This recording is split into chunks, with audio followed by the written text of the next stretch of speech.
There are 5 things that you really need to know if you want to become a great harmonica player. And today, I'm going to share the secrets. Make sure you watch to the end because number 5 could change everything for you. All right, let's go and get started. The first thing that you need to know is that you need to practice your scales a lot if you want to get good. Not a little, not just like trying them once or twice, not even playing them once a week, like a lot. Like you need to play them every day, okay? So let's talk about this a little bit. Scales are the pathways that we move through the harmonica, like the major pentatonic scale or the blues scale. You need to learn these things because just think about it. If you're able to glide through your scales really quickly, really easily, think about what that would do for your playing, like improvising, okay? You're improvising and you can just boom, move through your scales really quickly. It's gonna help a lot, isn't it? Right? There's so many different scales to learn, and the more you learn, the more styles you are capable of playing in. So I have 2 things that I have for you if you want to practice your scales better. First of all, I have the free scale cheat sheet. This is just a document where I've put together all of the main scales that you need to learn, and I even give you a demo of me practicing them with a metronome so you can learn exactly the right way to do this, and you can get that down below in the description. It's totally free.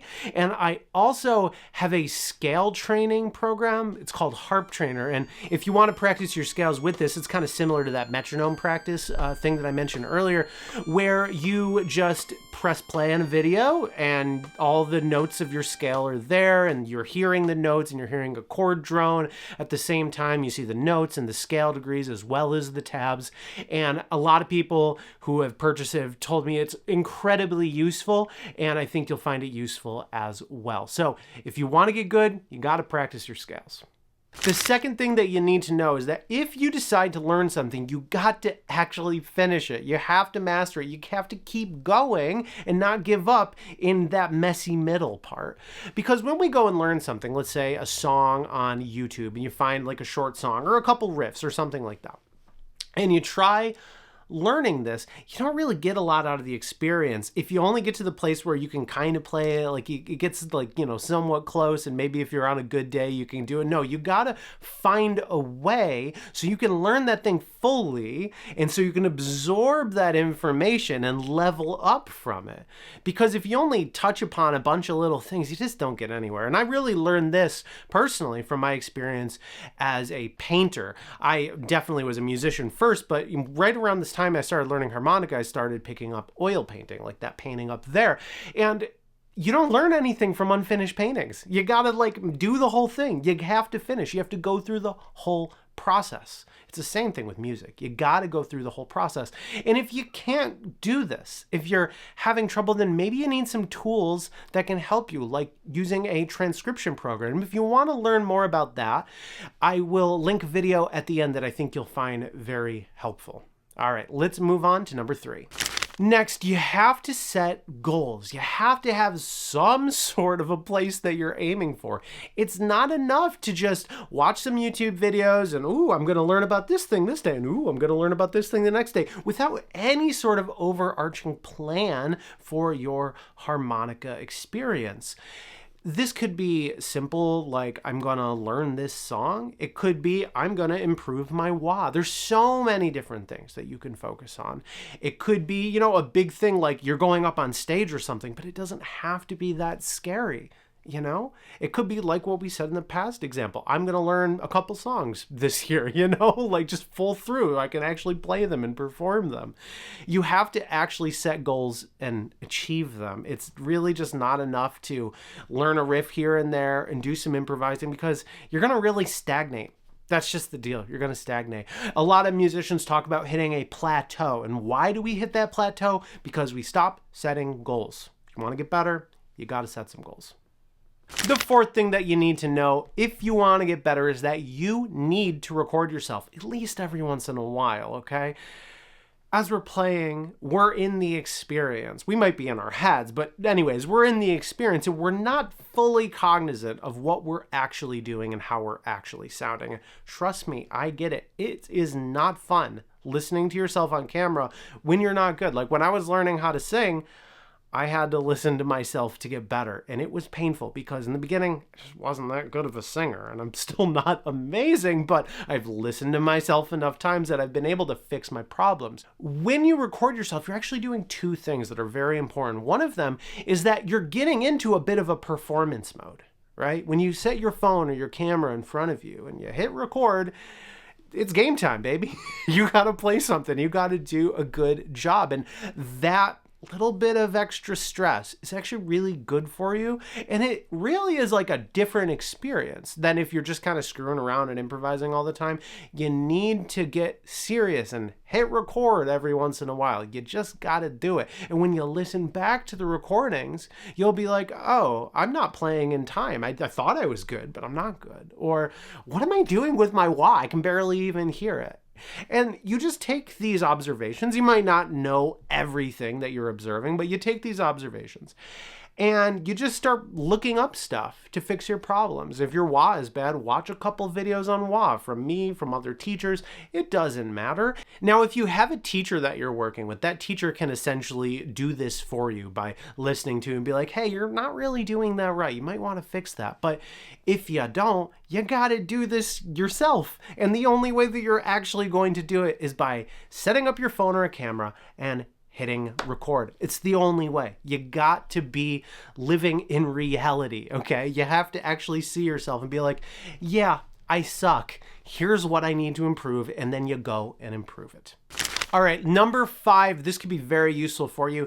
You need to reframe the way that you're viewing harmonica playing into, instead of just watching YouTube and bouncing around from video to video, into actually having a practice. Now I'm saying practice in the like meditation sense of the word. You have to have something that you do every day, the same things, okay? You have to have something like that, or there's no through line to your experience learning the harmonica. It's like I learn a little thing here on this day and I, maybe learn a little bit, and then you do, you'll learn a song for 2 weeks and you don't really get anywhere, and then you spend a week on improvising. It's just not enough. You need something that's more consistent that you can just return to every day. And if you have more time, then you watch the YouTube videos, then you do all the other stuff that you want to do. Now, I'm going to tell you my exact practice. This is exactly what I've been doing since I started playing harmonica. It's what I still do, though I'm not as focused on improving these days. Here's what it is, okay? So you grab your harmonica. First, you start off with a simple warm-up. The one that I do pretty much all the time is just blowing and drawing on every hole, and I do this to make sure that my reeds are all functioning properly. So it would be like this.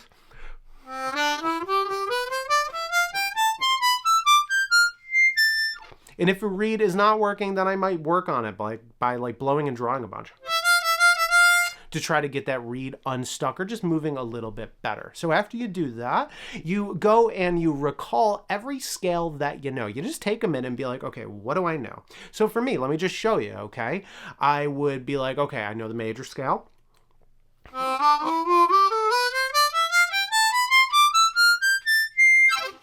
Okay, I know the major pentatonic scale, second position.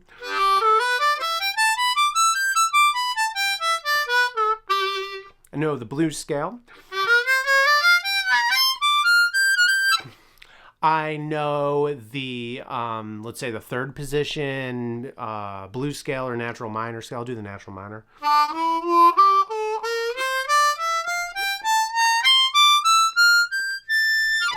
And I know a bunch of other positions like fourth position and fifth position. You get the idea. So you just go through and you touch base in with all the things that you know, just to get them in your brain again, okay? We need to actually refresh ourselves on the stuff that we know. And if you go through this experience and you're like, I don't know the high octave of the blues scale, figure it out. Okay, go on the internet, find some resources, find my scale cheat sheet in the description, figure it out, okay? Now after that, You do some serious scale practice with a metronome. So you'd set a metronome and, like, let's say 60, you'd play along with every beat, and you'd keep speeding that up until you get to, I don't know, somewhere like 200, 260, however fast you can get, okay, until it totally falls apart. If that's 100 beats per minute, that's totally fine. If you want to learn how to do this, I have a full guide in that scale cheat sheet. There's a link in that document that will bring you to another YouTube video where I go over this, and I think you'll find that very useful if you check that out. Again, the link's down below in the description. So that's what I do. I choose one scale to work on, like, really deeply and improve it, okay? Not just getting it in my memory again, but focus on improving it. And then I go to improvise, and that's it. That's my whole practice. I go to improvise. I put on some backing tracks, and when I do, I usually think of something when I go into the experience, like, oh, okay, this today, I want to improve my wah. Okay, maybe I'll watch a YouTube video or two to be like, okay, this is what I need to focus on. And then I go do my wah, and that's it. I keep it so simple. Now, the improv doesn't have to be your thing, okay? It could be song learning. It could be, really it's those two things, improv or song learning. So you really got to pick a lane, okay? But choose something and just do it every day. If it's song learning, you might want to begin your session after you do your scales, because I really suggest you do that. But you might want to go and run through a couple songs that you have played in the past. That's a totally great thing to do. If you have like a book of music or songs, like the things that are available in my course as an example, you can go and like play through them to the best of your ability. And then maybe you choose one to work on very deeply. You have to have a practice. You can't just be watching YouTube videos and be like, I'm watching this video today and that's gonna lead me to work on my wah, and then you forget about your wah for 2 months, okay? You have to have some sort of a consistent line of progression, and if you just adopt this one thing, just this one thing, your harmonica practice will change forever. Earlier in this video, I talked about learning songs using a transcription program. It's a software that will let you slow a song down so you can really figure things out, hear all of the subtleties, and it makes learning music so much easier. And if you want to learn more about that, then you should click this video up here. That's it for this week, and I'll see you in the next one. Peace.